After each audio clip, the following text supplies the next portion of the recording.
مسلمانوں کا نظریہ ذہنی صحت، مصرف concept of mental health. Second year جو آپ نے ٹاپک پڑھنا مسلمانوں کا نظریہ ذہنی صحت ہے۔ بنی نوع انسان کے مسائل کے اوپر مسلمان فلسفہ دانوں، مفکرین، علماء کثیر نے علم چھوڑا، جن نے بہت زیادہ علم انہوں نے اس حوالے سے دیا جس میں گراں قدر تحقیقات، علم اور دانش پائی جاتی ہے۔ خدا نے اپنے پیغمبروں کو زمین پر اپنے مقدس پیغام کے ساتھ بھیجا، انسان کو زمین پر وجود مقصد کے تحت بھی کیا۔ قرآن مجید میں ارشاد ہوتا ہے کہ میں نے انسان کو صرف اپنی عبادت کے لیے پیدا کیا۔ القرآن نے ہے انسان نے خلیفۃ اللہ ہونے کی حیثیت سے اپنے اوپر بھاری ذمہ داری لے لی۔ اسلام کے مطابق انسانی جسم، ذہن اور روح کا مجموعہ ہے۔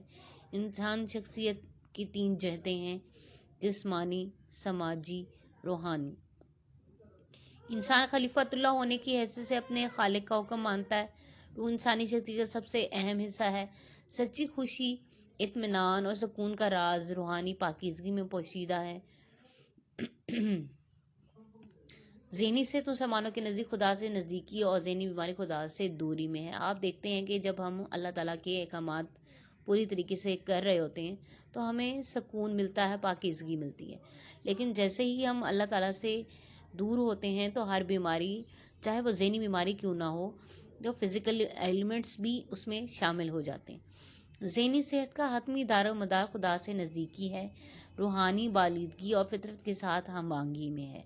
مسلمان مفکرین اس بات پر زور دیتے ہیں کہ مثبت سوچ اور عمل صحت مند شخصیت کے لیے لازم ملزوم ہے۔ ایک صحت مند شخصیت حاضر و ناظر خدا پر یقین رکھتی ہے۔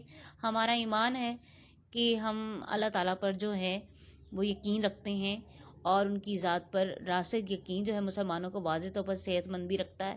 خدا کا تصور انسان کی زندگی میں کرداری تبدیلیاں رونما کر دیتا ہے۔ مذہبی علم، رسومات اور یقین مذہب کی بنیادی عناصر ہیں جو کہ ذہنی صحت کے لیے بہت ضروری ہیں۔ اگر مذہب پر یقین کا درجہ اعلیٰ ہوگا تو ذہنی صحت بھی بہتر ہوگی۔ مختصر یہ کہ دور جدید کا انسان اپنا تشخص کھوتا جا رہا ہے۔ دیکھیں، آپ دور جدید کی بات کرتے ہیں تو اس میں آپ کو بے شمار سہولتیں مل چکی ہیں، بہت سی مادیت پسندی کی چیزیں مل چکی ہیں، جس میں انسان کھو کر اپنی زندگی کے اصل مقصد کو کھوتا جا رہا ہے۔ تشخص کے بحران اور بے معنی پن نے دور حاضر میں تشویش، انزائٹی، یاسیت، ڈپریشن، بے چینی، دباؤ، غم، تنہائی، جارحیت، بے چارگی اور مایوسی کو جنم دیا۔ انسان خدا اور آخرت پر پختہ ایمان کی بدولت ہی ذہنی سکون حاصل کرتا ہے۔ ٹھیک ہے، نیکسٹ ٹاپک سیکنڈ ایئر آپ کا ہے ابو حامد محمد الغزالی۔ مشہور مسلم مفکر ابو احمد غزالی خراسان کی قصبہ طوس میں پیدا ہوئے۔ آپ ایک پرنویس اور جید عالم تھے۔ آپ نے ابتدائی تعلیم نشیہ پور سے حاصل کی۔ آپ نے بغداد میں اپنی زندگی مدرسہ نظامیہ میں ایک مذہبی عالم اور استاد کی حیثیت سے وقف کر دی۔ اپنی تصانیف احیاء علوم اور کیمیاء سعادت کی وجہ سے مشہور ہوئے۔ امام غزالی کا انسانی شخصیت کا تصور اور ذہنی صحت دیکھتے ہیں۔ غزالی کے نزدیک انسانی شخصیت جسمانی اور روحانی قوتوں کا مجموعہ ہے۔ انسان کا مقصد ذات کی تلاش ہے، یعنی آپ اپنی پرسپشن جو ہوتی ہیں وہ اپنی ذات، اپنی سیلف کی طرف رکھتے ہیں کہ انسان اپنی ذات کا کھوج جو ہے وہ لگاتا ہے۔ ذات جسمانی ہوائج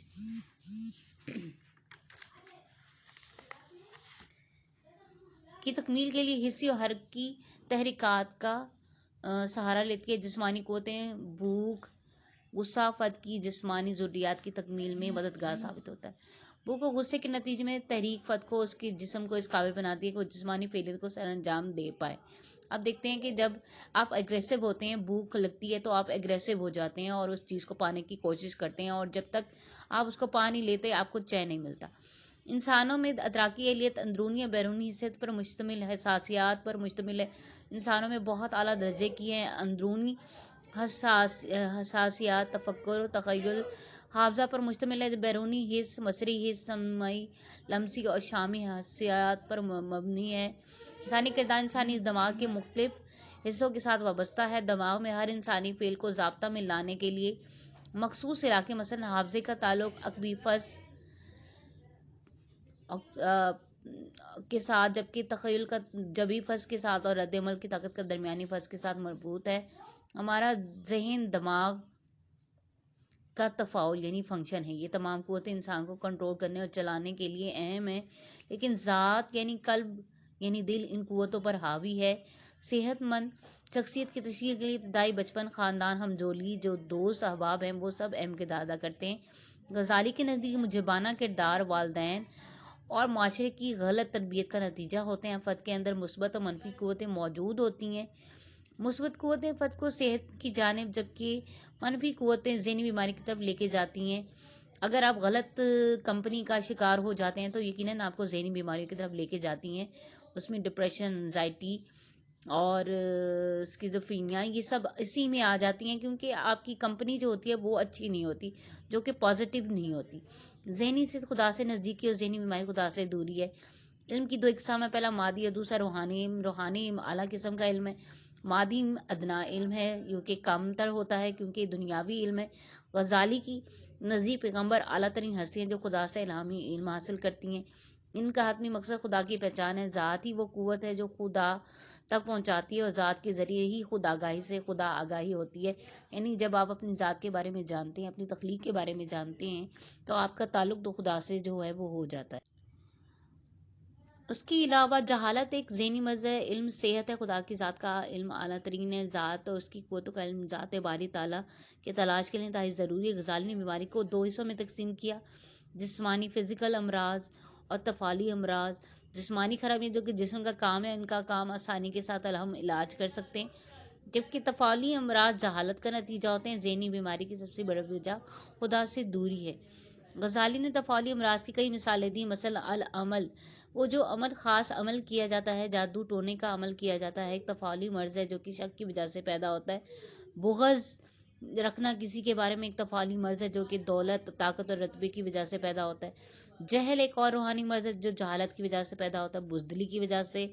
روحانی مرض جبن یعنی دل کا کمزور ہونا جو ہے وہ ہوتا ہے۔ جفا بھی ایک روحانی مرض ہے جو ظلم و جہالت کی وجہ سے پیدا ہوتا ہے۔